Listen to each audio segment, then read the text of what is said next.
పాలమూరు జిల్లా సాగునీటి ప్రాజెక్టులను పూర్తి చేయాలని నిధులు కేటాయిస్తుంటే కొంతమంది దుర్మార్గులు కళ్ళల్లో నిప్పులు పోసుకుంటున్నారు.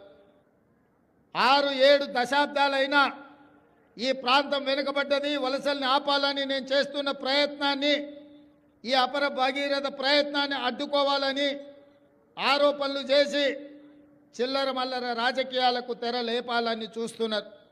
దయచేసి వారికి కురుమూర్తి స్వామి సాక్షిగా సూచన చేస్తున్నా, మా జిల్లా అన్యాయం జరిగింది. ఈ జిల్లా బిడ్డగా, పాలమూరు వాసిగా, నల్లమల ప్రాంతం నుంచి తెలంగాణ రాష్ట్రానికి ముఖ్యమంత్రి అయిన నేను నా జిల్లాకు నిధులు కేటాయించి సాగునీటి ప్రాజెక్టులను పూర్తి చేసుకోకపోతే చరిత్ర క్షమించదు.